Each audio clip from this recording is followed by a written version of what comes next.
For dinner, you had a salad. I had the stew, Jackie. Since when can I pass that up?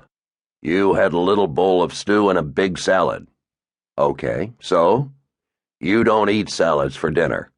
I've never seen you eat a salad in 15 years.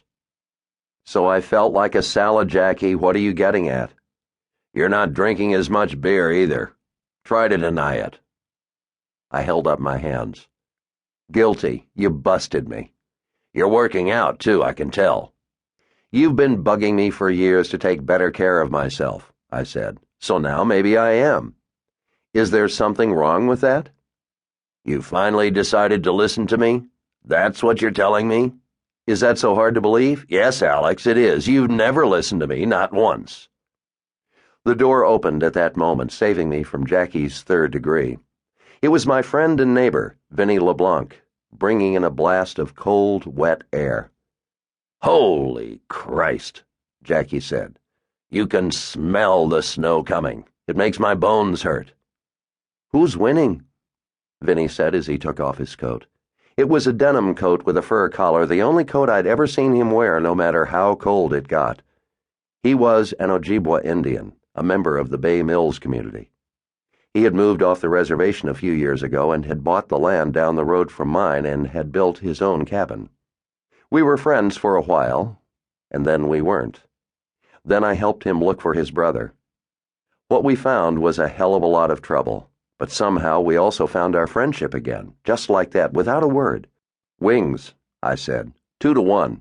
They just waved one off for Colorado. He sat down next to me and asked Jackie for a 7-Up. The man never touched alcohol, going on 9 years straight. Jackie's right, Vinnie said. It's gonna snow. You better not be too far away from home when it does. That's a good one, Jackie said. Since when does Alex go anywhere? Vinnie looked down at his glass. He rattled the ice.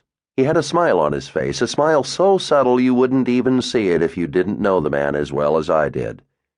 He knew. He was the only one who knew my secret. I just couldn't tell Jackie about it. Not yet. I knew he had strong opinions about some things in life, and this was one thing he'd have a lot to say about. Maybe I wasn't ready to hear it yet. Or maybe I didn't want to ruin it.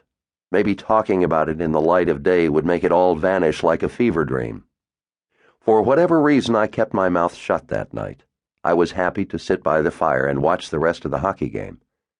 The Wings gave up a late goal, and after the 5-minute overtime, had to settle for a tie. Vinnie put his feet up and closed his eyes. There was still white tape on the side of his face where the bullet had taken off part of his ear. I knew he was spending a lot more time over at the reservation now, looking after his mother. I didn't see him nearly as much. We heard the wind picking up. There was a soft ticking at the windows. The snow had started. Outside this building, not 100 yards away, lay the shoreline of Lake Superior. The ice stretched out a 1/4 mile into the darkness of Whitefish Bay. Beyond that, there was nothing but open water, water so cold and deep it was like a cruel joke to call it a lake at all. It was a sea, the Sea of Superior, and tonight it would feed the snow gods. You're gonna be plowing, Vinnie said. He kept his eyes closed. I'm ready. He opened one eye. He started to say something and stopped. What is it? I said. He smiled again.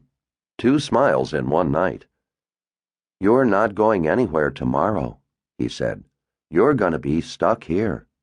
We'll see about that, I said. But I knew he was probably right. God damn it.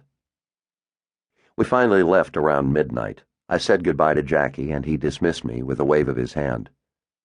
You got him a little worked up, Vinnie said as we stepped out into the night. There were already 3 inches of new snow covering the parking lot. He doesn't like not knowing what's going on. A little suspense is good for him, I said. It keeps him young. I'm going to my mother's house, Vinnie said. I'll see you tomorrow. I'll plow your driveway. Drive carefully. We brushed our windshields off, and then we were on our way, Vinnie to the reservation in Brimley, and me back up to the cabins.